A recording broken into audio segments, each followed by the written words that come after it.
Good evening. It's 19:05. Hope you guys are having a wonderful Sunday.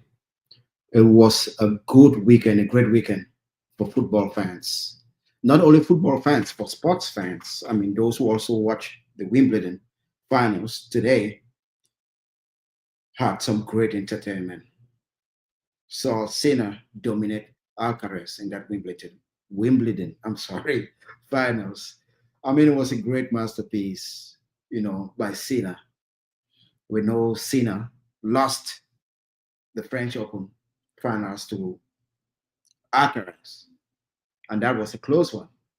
I think he learned from that loss, and he came back strong this time. Although, for those who watched this competition, in the round of 16, in the quarterfinals, Sinner got away with, I won't say with murder, yeah, because he was losing. He was 2 sets down, and his opponent got injured.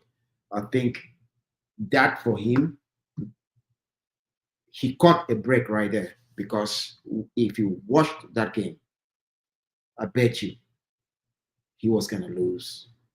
But again, that's the beauty of sports. Sometimes we have seen players, like, even that's happened to Alcaraz. I think there was a game where he had to walk through because a player got injured, and he found himself having an extra day of rest. So that happens. So today's win was actually a credit to Sinner. Sinner had a game plan, and he would have swept Alcaraz if not for the fact that when he was 1 set up, he actually in the first set he was 1 set up, and he had some close calls, and he lost that first set. And Alcaraz was able to win the first set, but he came back and won 3 straight and won, the Wimbledon. So congrats to him. Meanwhile, the women finals was not the same. It was a complete dominance on the other hand. The way Świątek actually won that was just complete dominance, 6-0, 6-0. I was disappointed because Anisimova, she came there and she was out of gas, and you could say her game just fell apart. First service not working for her, nothing working for her. So yes, Świątek, congrats to her, but I was disappointed. Now, let's go to our main event, because I'm here to talk about Paris Saint-Germain versus Chelsea. A lot of people are already giving the title to Paris Saint-Germain, and that's the beauty about football, underdogs, about sports in general, because we have seen that also happen in American football, where Philadelphia came from nowhere to beat the Kansas City Chiefs. We've seen that also happen in basketball, sports in general. So let me not just attribute that. Let me not only attribute that to football. Okay. So everyone had given this to Paris Saint-Germain. And listen to pundits across the ground. I was listening to Berbatov on the zone. Even in the first half, he said, wow, he wanted PSG. I'm sorry, he wanted Chelsea to score the first goal, but he always thought that PSG will come back and make the game more interesting. But he was surprised. He was shocked. Everyone was shocked. But let's go out and profile this game. Let's go and analyze how it all happened. Of course, we shall talk about the coach, Maresca, the Italian. Maresca. A year ago, Maresca was winning the championship with Leicester just a year ago. Okay. Before that, of course, he's been assistant under Pep Guardiola, former Italian footballer. So he brings in two cultures, the Italian culture together with the Spanish culture. I mean, he learned under Pep Guardiola, so he must have embraced that side also of Pep Guardiola. Last weekend, was it last weekend? No, after the game Paris Saint-Germain played with Real Madrid, I spoke on the influence of Spanish football on Luis Enrique, coach for Roma. So these coaches, they all take from, different cultures or different coaches that they have coached under. People who actually influenced them, So Enzo Maresca, and I would draw some similarities with the game Bayern played against Paris Saint-Germain. You'll see what I'm talking about, because Enzo Maresca, he's a guy who likes the formation. I think he plays regularly in a 4-3-3, but he also likes the 4-2-3-1 formation, a formation that they use today, a formation that Bayern Munich also use, as I show you here. Let me see, that's the wrong one. If you see this formation, you see the 4-man back line of Bayern Munich. Of course, with this image, you're looking at 5 men in the midfield, but you think that they're all lined up on one line. No, they're not. Kimmich and who's that? Palovic here, the double pivot, okay, for Bayern Munich. So it's a 4-3-2-1 with Harry Kane playing as a solo artist. And this game is one of the games that I said that Bayern Munich, if you watch the game, Bayern Munich gave hell to Paris Saint-Germain. And Paris Saint-Germain opened score, I think, in the 79th minute. Yes, through the way. And that's what led to Paris Saint-Germain winning 2-0. Also remember, Paris Saint-Germain went down 2 men, but there was only 5 minutes left for the game. So this game, Bayern Munich actually, possession-wise, they had more possession than PSG. So although PSG won this game, for me, that was a blueprint, given that Maresca is somebody who likes this formation. He has used it 14 times, in 44 games with Chelsea. Just think about that. That's an average of about 33%. Here's the formation that Chelsea used today. Do you see the similarities? It's a 4-2-3-1. What he did, he used Reece James, okay, alongside Caicedo. So Caicedo is the destroyer. And Reece James, if you watch the first goal, okay, that pass to release, was it Cole Palmer on the run on his bike? So there was that pass to release Cole Palmer. And Gusto also had a great game because Gusto was overlapping. And they exposed, guess who? Mendes. Mendes that everyone has been talking about. Mendes has been one of the best players for PSG this season. However, he was exposed on many occasions today because Maresca tactically was a genius. Maresca tactically outplayed Luis Enrique. And that was the difference today. And that's why football is so unpredictable. I mean, it's a beautiful game. Because what Chelsea did is that Chelsea had 5 men in the midfield. Neto, Enzo, Palmer, Reece James, and Caicedo. And every one of these players played their role perfectly, starting with the press. What did I tell you last time about PSG and their press? They will strangle you. And that's what Chelsea actually did to them today. From the first minute, Maresca was interviewed after the game. And this is what he said. He said that they won the game in the first 9 minutes. And that's a fact. They actually won the game in the first 9 minutes. Although they did not score, but you saw PSG was struggling. PSG was short of ideas. Hakimi, that everyone has been talking about, Vitinha, that everyone has been talking about, Dembele, he could not find space. And how did they do that? Chelsea is also a very young team. What Chelsea did is that Chelsea pushed men, their back line was tight. They had 2 men defending, that back line. So how many defenders did Chelsea play with? With 6 defenders. Okay, 6 players that can defend. Keep in mind also, Fernandez can sometimes play as a defensive midfielder. So how many defenders? 7 defenders that can defend. And that's the recipe to defeat PSG. I drew, the parallel together with Bayern Munich, how Bayern Munich used 4-2-3-1, frustrated PSG, and although PSG won that game, the blueprint was there for Maresca. That's why he was so confident even before the game. That's why you saw many Chelsea players talking about it. Although it came out as arrogance and many people ignored, they had the game plan. And we saw how that worked to perfection.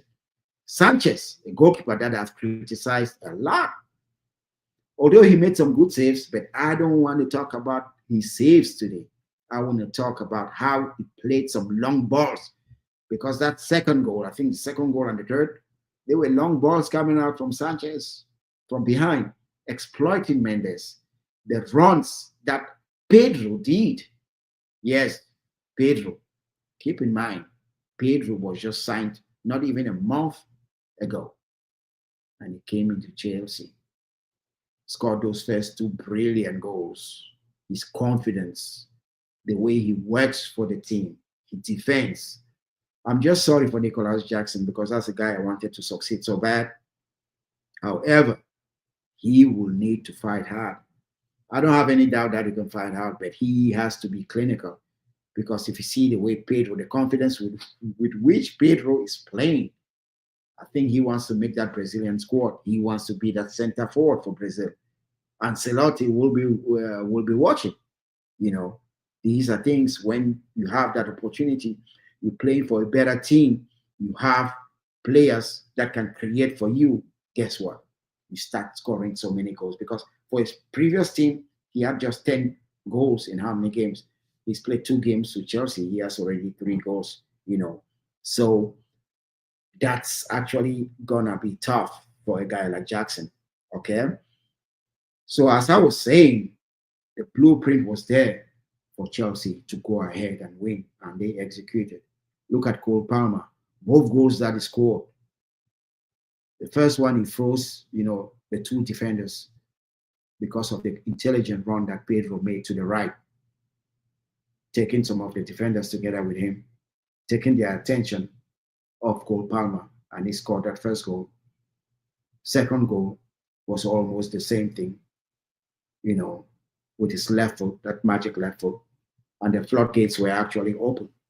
Then look at the pass, the assist. And before this game, Cole Palmer only had one assist. Okay, so it's not as if Chelsea was, Chelsea just grew with confidence as the competition went by. And then they had the signing of Pedro. I think Pedro changed everything for Chelsea. I mean, down the line, the runs he made, clinical. That's the difference between him now and, for what I've seen so far in this FIFA Club World Cup. This clinical, the runs he makes, defending. Meanwhile, Jackson has not been clinical. His decision making has been poor, So compare and contrast. That's what's happening. But the game today, okay, Chelsea won because of Maresca. Maresca was able to outshine Enrique tactically. Enrique had no response, for their first half performance. And then if you notice in the second half, what did Maresca do? He knew the conditions of the weather, right? It was hot over there at MetLife, New Jersey. Very, very hot. So you could not continue that type of press. And that's why when you look at the possession, you look at the stats, you will see that PSG had more possession. But it's just because in the second half, Chelsea let them have the ball. Chelsea was now playing with 5 men in the defense. Okay. And this is just why football is so beautiful, right? Because a lot of people, as I've been saying, had PSG running with everything, the Ballon d'Or, everything. And I think that some people were just saying, some comments, made by some people was just like outrageous. Because we're talking about the run to Ballon d'Or, and they were calling guys like Hakimi over a guy like Lamine Yamal, calling the guys like Mendes over a guy like Lamine Yamal, calling a guy like Vitinha over guys like Lamine Yamal. I have said this constantly. When you look at Paris Saint-Germain, you have about 4 or 5 players playing at a very high level because of the way Luis Enrique has set up his team and because of the way they were playing. Chelsea, up to today, Chelsea is the only one that has beaten them, right? But I named 2 other teams that gave Paris Saint-Germain a tough time. Aston Villa and Bayern Munich that I spoke about earlier. When these teams actually, the way Bayern Munich gave them a hard time is the same way, using the same formation and all that. And if you look at the way Maresca played today with that 4-2-3-1, that's a formation that Maresca actually has used, as I said, 14 times in 44 games with Chelsea. Okay, so it's a formation that he masters very well. And the advantages of this formation, it solidifies the defense. So he played with 7 defenders. I'm counting Enzo Fernandez, yes, because although Enzo can be very offensive, he can defend too. So it's Enzo, Rhys James, who is a natural right back, was played in the midfield, Caicedo, Cucurella, Levy, Trevor, Chalobah, and Gusto. 7 defenders. That frustrated Paris Saint-Germain. And again, not only that, that 4-2-3-1 is also a possession-based formation with 2 deep line midfielders. Okay, so if you realize today, Cucurella did not move. So sometimes when Chelsea was on the ball, with Gusto helping Palmer to frustrate Mendes, Cucurella stayed behind. He was not moving. I remember in the game against Sporting Lisbon, Cucurella was playing a lot higher, okay? And he had about 2-3 possessions he could not finish. So that's why in the preview of this game, I was thinking like maybe Chelsea needs to find a way. And of course, yes, Maresca found a way, okay? And his way was something that he's already used before, the 4-2-3-1 formation that has also a smooth transition. Okay, there were opportunities like in the counter-attack. They scored goals in the counter-attack. I'm talking about those long balls and all that, where they exploited Mendes. Mendes was the weakest link in this game because 3 goals actually came from his from his area. Even the last goal by Pedro, you know, Mendes was frozen. He did not know what to do. So what Chelsea had been doing to other teams, especially to Real Madrid, as we spoke last time, their 4-0 win, they actually, I'm sorry, what PSG was doing to teams, Chelsea did that to them today. I caught them so many times ball watching, I caught them so many times ball watching because they were frustrated. They could not close down Chelsea. Chelsea had energy. Chelsea scored 2 goals that demoralized them. And just before halftime, Chelsea scored the most important goal.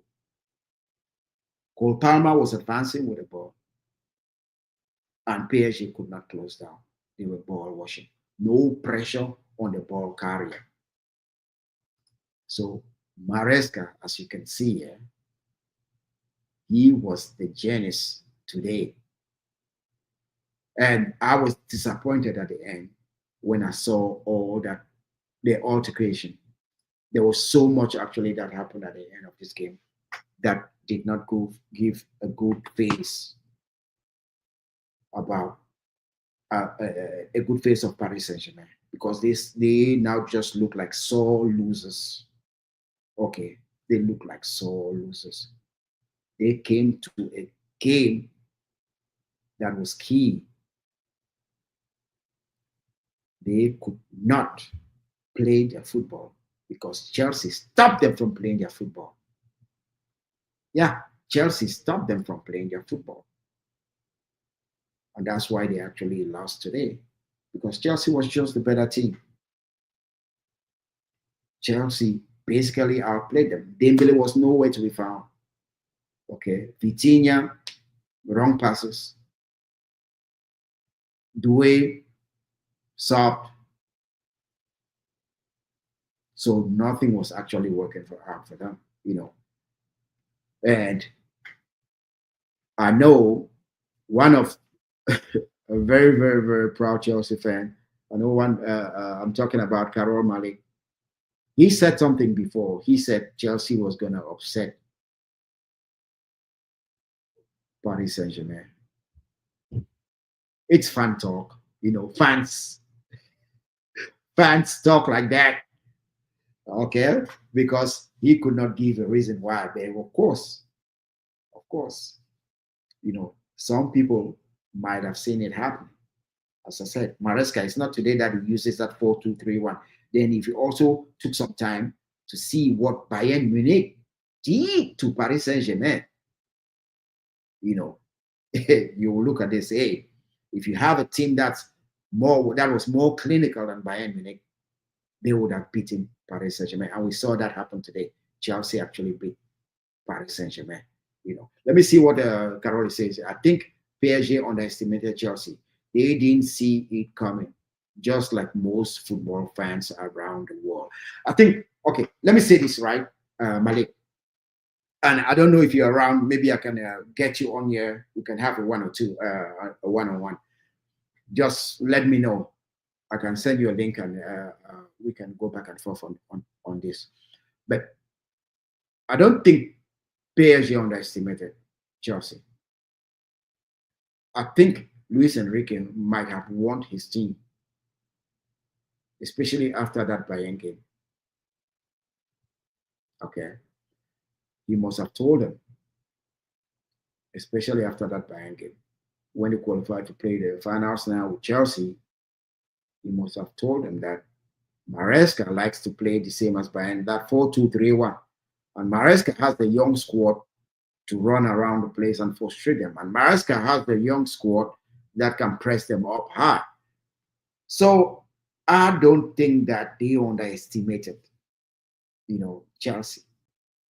Chelsea was just too good. Everyone played their role to perfection, you know. So I think that's why they actually won. Oh, thank you for that. Thank you for that. He says, good work. Let me see. Chelsea came prepared today for today's game. Maresca mastermind research. Okay. Of course, that's what I'm saying. Because if you go back to data and see Maresca 44 games with Chelsea, he's played this formation 14 times. And when he saw how PSG struggled, okay, when he saw PSG struggle against Bayern with the same formation, I think he was just licking his fingers and said, should I make it to the final? Should I play Paris Saint-Germain? Then the whole football world will know who Maresca is. Believe me, guys, I do not think Chelsea will pull this off. No, I'm not one of those who thought that Chelsea is going to win. But guess what? After the game, I went directly to look at the formation that Bayern Munich actually used. And it was a 4-2-3-1. And I smiled. I said, that's the answer right there. That's the answer. I went again and looked how many times Maresca had played that formation. 14 out of 44 times. That's almost a 34%. Okay?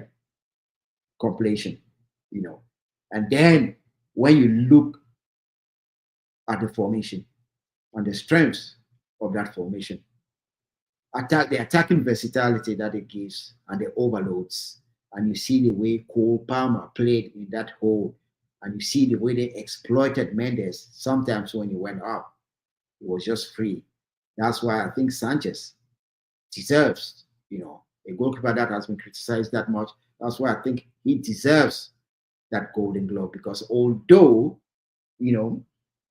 some people are focusing on the two saves, good saves that he made, which was very good. I am looking at how he actually played like a sweeper keeper, how he played with his feet, how he helped to exploit Mendes. Let me see what Carol is saying. Maresca is gradually turning Reece James into a midfielder, and the guy is proving right. I respect PSG, but always believe Chelsea could beat them based on the fact that we have a very young and talented team that can run. Yeah, you're a Chelsea fan. You watch your team closer, than I do. But I did not believe that Chelsea was going to do to win until today, until what I just saw. I think Reece James has always been a talented player. He can pass the ball. He can attack. But what has slowed him down is injuries. Injuries. I don't know if he has another level to go to. Not because he's not talented, but just because of what I just said, the injuries and the consistency. And then when the EPL starts again, I'm not sure, he will, he's a player that can play you 25 plus games, It's quite unfortunate, except he changes the way that he plays, And then in the EPL, when you play in the midfield, it's a lot of up and down, wear and tear. So let's see how this goes. But this was actually a great weekend for sports, for various reasons. I just told you about the tennis, Wimbledon that I watched, and this FIFA Club World Cup. And for those who were all like naysayers, doubters, who had something negative to talk about this competition, I mean, the stats is there, Earlier on, I had a different session on Jabulani Football Network where we gave, you can go watch, that clip and you'll see why we said the FIFA Club World Cup was a success and why it's given, football fans something to be happy about, and why financially it's going to be beneficiary, to many like underdeveloped football, countries, underdeveloped countries when it comes to football. So financially, it was a good one. Success by FIFA. We saw the president, Donald Trump, today on the stadium celebrating with Chelsea players. So there was so much, there's so much to be happy about when it comes to this tournament. Thanks for watching. This was a roundup for sports events that happened this weekend. It's your man, True Lion. Again, it's 19.5. So please go ahead and follow my various platforms. 19.5, where I talk football and sports, the different sports, and also the Jabulani Football Network, where I focus on soccer or football, as we do call it. That's geared mostly to African players. And thank you very much, Carol Malik. Hasta la vista.